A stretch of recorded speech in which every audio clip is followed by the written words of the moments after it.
대법원 판결과 시사. 오늘도 백음자 변호사 함께하도록 하겠습니다. 예, 배 변호사님 지금 스튜디오에 나와 계시네요. 안녕하세요. 네, 안녕하세요. 예, 오늘은 이 9월 3일에 내려졌던 대법원 판결인데 뭐 이렇게 어렵진 않습니다. 이 재건축 조합의 임원진에게 이 높은 성과급을 주기로 한 이 조합 총회 결의는 무효다. 이게 이제 대법원 판결인 거잖아요. 네. 예, 그 내용을 좀 소개해 주세요. 네, 근데 무효라는 게 단순하게 무효가 아닙니다. 근데 네. 판결이. 이 사안이 신반포 1차 재건축 주택조합에 관한 건데 이 주택조합은 이른바 그 아리파기로 불리는 반포 그 아크로리브 파크 아파트 재건축을 성공시킨 조합입니다. 예. 이 조합이 이제 건축한 아리팍 2016년에 완공됐고 이제 대한민국 최고의 아파트 등극을 한 상태죠 지금. 그런데 이 조합이 2003년도 원래 조합 설립 인가를 받았으나 관리처분 계획 인가가 반려되면서 무기한 사업 중단 위기에 빠졌던 적이 있었는데요. 예. 지금 현재 그 조합장이 이제 2011년도에 그 조합장을 맡아가 5년 만에 이 아파트를 완공시켰어요. 그래서 아주 재건축 업계의 이 스타로 등극했습니다. 그래서 여러 이 가지 조합장이 아주 인기인이네요. 예. 인기인이고 그 세계에서는 엄청 예. 유명한 사람입니다. 네. 그리고 사실은 여기 조합에 이제 여기 조합장을 비롯해서 임원의 기여가 아주 큰 것 같아요. 이 사안은. 네. 그래서 2013년 10월에 임시총회를 열어서 이제 어떤 결의를 하느냐면 만약에 그 당시 2013년도 당시만 해도 이 아파트가 나중에 크게 성공할지는 불투명한 상황이었어요. 그 당시에 부동산 경기가. 예. 그래서 만약에 손실이 발생할 경우에 조합 임원들이 배상을 하겠다. 그렇게 해서 그 당시에는 조합장은 10억까지 배상하고 다른 임원들은 1인당 5억까지 배상하겠다 이렇게 했고요. 근데 만약에 이익이 발생하면 추가 이익이 이제 발생하면 그 이익금은 누가 가져가느냐. 결국 조합원들한테 환급금으로 조합원들이 가져가요. 그러면 예. 조합원들은 지금 아파트가 그렇게 올라서 이익을 얻고 또 환급금도 받게 되니까 사실은 굉장히 조합원들이 받는 이익도 크잖아요. 네.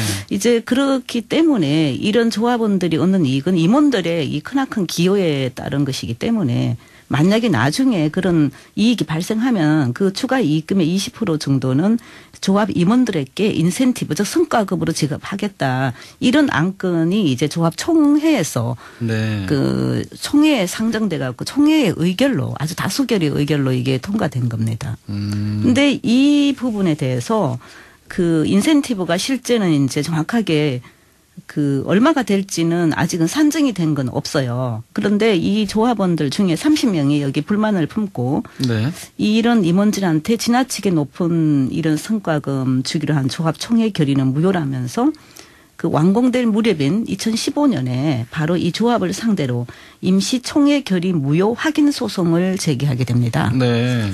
그렇게 이제 소송을 제기를 하니까 1심과 2심에서는 사실은 이 결의가 무효라고 볼 수 있는 어떤 사유가 없다. 이 결의에 어떤 절차적인 하자는 없었거든요, 사실은.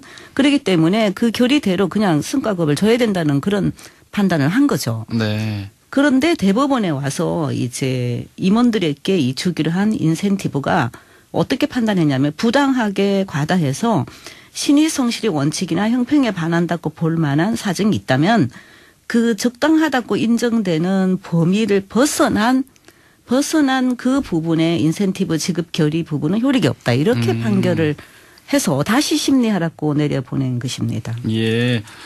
그 변호사님이 이제 설명을 쭉 해주시니까 좀 이해가 됩니다. 잘 이제 재건축이 추진되지 않고 하니까 물론 손해 발생하면 그 임원들이 좀 물지만 잘 되면 인센티브도 주겠다 이렇게 이제 조합원 총회에서 결의가 된 거죠. 절차상의 문제는 없는 거고.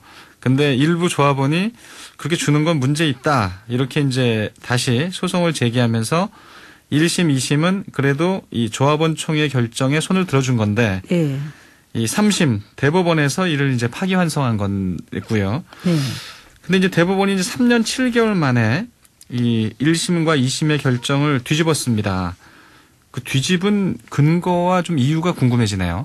예, 이제 근거가 사실은 이게 이제 조합 총회에서 이런 임원한테 성과급을 줘서는 안 된다는 법 규정은 원래는 없어요. 네. 이게 그런데 이제 어떤 논리로 이거를 부당하게 과다한 경우에는 무효가 될 수 있다는 논리를 폈냐면 일단 대법원에서는 이게 그 재건축 조합이라는 게 도시정비법에 의거하여 하는 사업인데 이것은 원래 공적 규제가 아주 강하게 규율을 받는 분야고 예.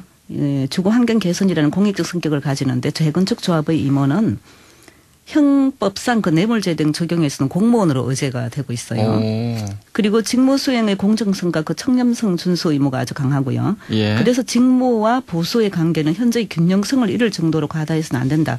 이렇게 대부분이 이제 이론을 펴면서 그 이 재건축 임원에 대한 이 성과급 지급에 관한 내용은 정비 사업의 수행에 대한 신뢰성이나 그 공정성 문제와 밀접하게 연관되어 있다는 것이고 또 여러 가지 그렇게 주게 되면 부작용과 문제점을 불러일으킬 수 있으므로 이게 결론이에요. 단순히 사적 자치단체의 의사결정에만 맡겨둘 수 없다. 다른 데도 영향을 크게 줄 수 있다는 얘기군요. 예. 예, 사적 자치단체의 의사결정에 맡겨둘 수 없다는 거예요. 그렇게 네.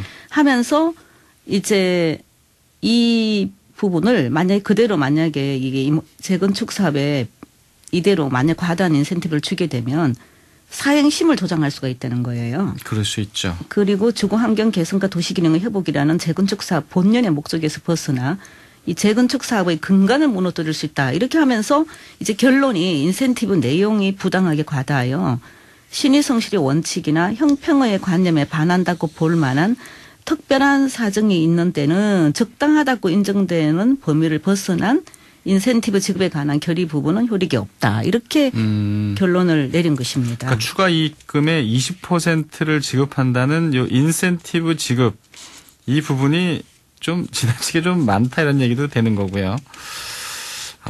이게 그러니까 이 재건축이라고 하는 거에 어떤 공익적인 성격을 대법원이 굉장히 그 이해를 깊이 있게 했다는 생각이 드는데요. 저는 그렇게 생각이 들고. 그러면 이 대법원 판결에 따르면 이 성과급을 지급을 결의한 그 자체는 이제 무효는 아니고 그 적당하다고 인정되는 범위를 벗어난 범위가 이제 무효라는 거잖아요. 그렇죠. 그러니까 요 20%가 무효라는 것 같은데 네. 이 대법원 판결이 미칠 영향이 뭐 적지 않겠는데요? 예, 결국은 대법원 판결에 대해서는 뭐 지금 일률적으로 일단 잘했다 이런 반응인 것 같고 네. 큰 비판은 없으나 예. 그게 그냥 전체가 다 무효인 것처럼 이렇게 보도가 되고 있어요. 근데 그게 아니고요.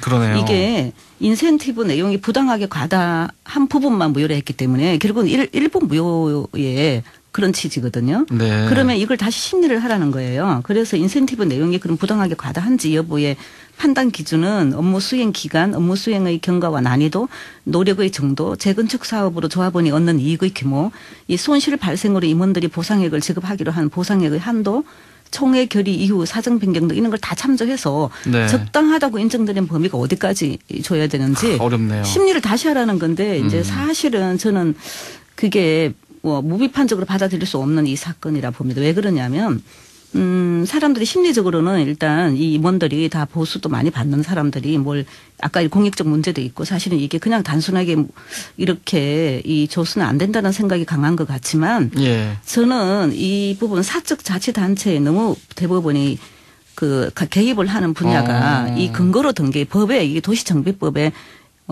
이 총회의 의결로 이런 거 줘서는 안 된다는 법 규정이 없어요. 그러니까 법을 사실 손대야 되는 문제네요. 법에다가 넣어둬야 되는 문제 민법에 뭐 형평의 원칙이나 예. 신의척을 가지고 그 사적 자치단체가 한 결의에 대해서 그렇게 보수액이 많다 적다 일일이 그렇게 하다 보면 이게 너무 국가 만능주의로 빠지게 되고 오히려 계약을 위반하는 사람을 보호하는 그런 면도 있어서 예. 이게 이제 사실은 조금 문제의 소지는 있습니다. 변호사님 얘기를 들으니까 또 그러네요. 그러니까 이제 대법원이 근데 이 당사자 간의 계약으로 정한 보수를 이 감액하는 경우도 꽤 되는 모양이에요. 특히 이제 변호사 보수금 같은 이런 예. 경우 용역 계약에 따른 보수금을 특히 손을 많이 댑니다. 대법원이. 그러면서 그게 형평의 원칙과 신의척이라는 그 민법의 2조는 그거를 그냥 무효 사유로 하기도 어려운 건데 법의 일반 원칙인데 그걸 가지고 계속 이렇게 이걸 감액하는 거를 하면 네. 뭐 이제 모든 사람들이 계약을 위반하지 않고 다 법원에 가져오면 판사가 다 보수가 적당한지 아닌지 판단해 주겠다는 거잖아요. 그래서 그럴 수 사실은 있네요. 이거는 지나친 국가 만능주의고 계약을 그 법원이 수정할 권한을 가지게 되는 이런 분쟁도 좀 많아질 것 같은데요. 분쟁을 오히려 조장하는 면도 있고 예. 이런 게 좀 사실은 좀 비판 앞으로 좀 심도 있게 비판을 좀 해야 될 분야라 생각합니다. 그러면은 이 대법원에서 이제 판결을 이제 파기환송을 했으면 1심, 2심에서는 다시 이제 논의해야 되는 건가요? 항소심에서 다시 2심에서? 심리를 해서 그게 20%가 적당한지 10%가 적당한지 아예 주지 말아야 되는지 예. 그거를 또 판단해야 된다는 건데 그게 사적자치단체인 조합 자체의 총회에서 이미 결의가 된 사항인데 그거를 그렇게 항소심 재판부가 굉장히 힘들겠다는 생각이 들고요. 이 재건축의 이 공익적인 목적은 이해하지만 이 당사자 간 계약에 대해서 이 대법원이 직접 또 개입하는 부분은 좀 또 생각할 여지를 네. 남겨주네요. 예, 알겠습니다. 오늘 여기까지 듣죠. 고맙습니다. 네, 감사합니다. 대법원 판결과 시사 백음자 변호사였습니다.